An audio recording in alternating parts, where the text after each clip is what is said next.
Salam Indonesia, salam Nusantara dari Sabang sampai Merauke, dari Miangas sampai Pulau Rote. Tuhan Yesus memberkati. 5 menit bersama dengan firman. Sebelum kita mendengarkan firman Allah, mari kita berdoa. Tuhan Yesus, kami mau melakukan firman-Mu,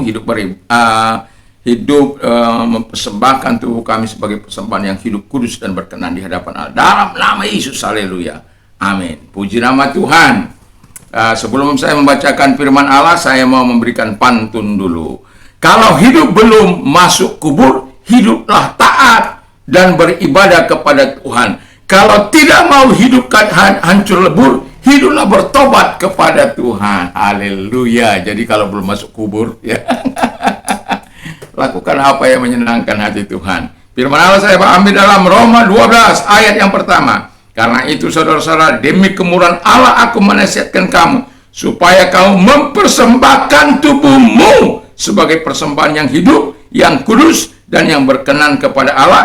Itu adalah ibadahmu yang sejati. Jadi ibadah yang sejati itu kalau saya dapat simpulkan adalah mempersembahkan seluruh kehidupan ini dengan benar, dengan baik, yang telah dibasuh oleh darah Tuhan dalam kehidupan kita. Jadi ibadah kita melibatkan semua apa yang ada dalam kehidupan kita ini, sehingga dalam keadaan tidak bercacat, dalam keadaan kudus, dan itu yang kita persembahkan kepada Tuhan.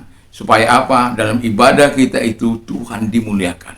Nah, jadi dikatakan, hanya simpel dikatakan, kalau ibadah yang sejati itu adalah mempersembahkan tubuh. Jadi sebagai apa? Sebagai persembahan yang hidup. Persembahan yang hidup itu adalah persembahan yang mentaati firman Allah. Yang persembahan yang hidup itu adalah hal yang melakukan apa yang diminta oleh Tuhan dalam hidup kita. Mengikuti Tuhan, menuruti perintah Tuhan. Itu adalah persembahan yang hidup di hadapan Bapa di surga.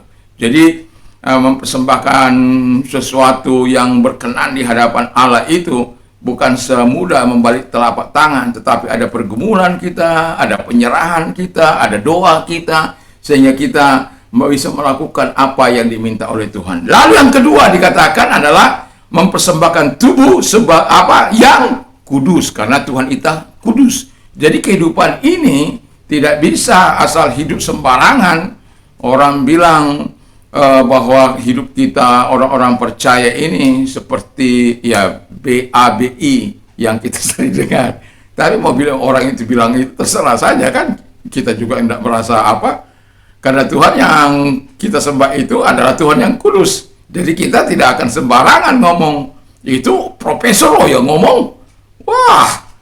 Tapi omongannya tidak dijaga, tidak dikontrol. Sepertinya dia aja yang benar, dia aja yang suci. Dia saja yang layak masuk surga. Tetapi tidak ada jaminan. Tapi saya katakan dalam nama Yesus, kalau engkau percaya kepada Tuhan, pasti engkau selamat. Itu sudah pasti. Hanya percaya kepada Yesus. I am the way and the truth and the life. No one come unto my Father except by me. Akulah jalan dan kebenaran hidup, dan tiada seorang sampai kepada Allah kalau tidak melalui aku. Jadi Yesus jalannya. Tidak ada seorang pun yang berani berkata seperti Yesus berkata. Kenapa? Ya nggak ada. Mudah-mudahan aja. Kita itu bukan mudah-mudahan, kita memang ada kepastian. Orang mengatakan kalau kita sok-sokan aja, sok hebat-hebatan. Firman Allah yang berkata, bukan kita sok-sokan, bukan kita mau membangga-banggakan, tidak. Karena firman Allah yang berkata. Yang ketiga dikatakan yang berkenan kepada Allah. Jadi saya sekali lagi mau berpantun. Cinta pertamaku adalah firman dan Tuhan. Cinta keduaku kepada anak-anak dan istri.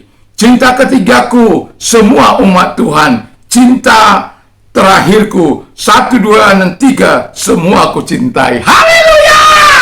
Jadi kalau kita mau berkenan di hadapan Tuhan, itu kita harus betul-betul memberikan yang terbaik dari hidup kita ini kepada Tuhan, kepada sesama, mengasihi Tuhan, mengasihi sesama dalam kehidupan ini. Sehingga apa? Kita melakukan benar-benar mempersembahkan kehidupan kita ini dengan tulus di hadapan Allah, dengan benar di hadapan Allah. Karena kita dalam ibadah itu bukan hanya saat ibadah saja, dalam kehidupan, dalam tindakan sehari-hari itu adalah ibadah. Ada orang beribadah dengan rajin tapi menipu, mengurangi timbangan, mengurangi apa dan lain sebagainya. Tetapi kita sebagai orang di setiap saat kehidupan kita, itu adalah ibadahmu yang sejati. Kalau engkau berlaku dan bertindak, berbuat secara benar di hadapan Tuhan. Mari kita tunduk kepala dan kita berdoa. Terima kasih, biarkan firman-Mu sebagai sarapan malam kami, sebagai hidangan malam ini Tuhan. Biarkan umat menjadi kuat dan melakukan apa yang kamu dalam nama Yesus. Haleluya. Amin. Tuhan Yesus memberkati. Selamat beristirahat tentu bersama dengan Tuhan. Tuhan Yesus memberkati. Shalom. Mantap.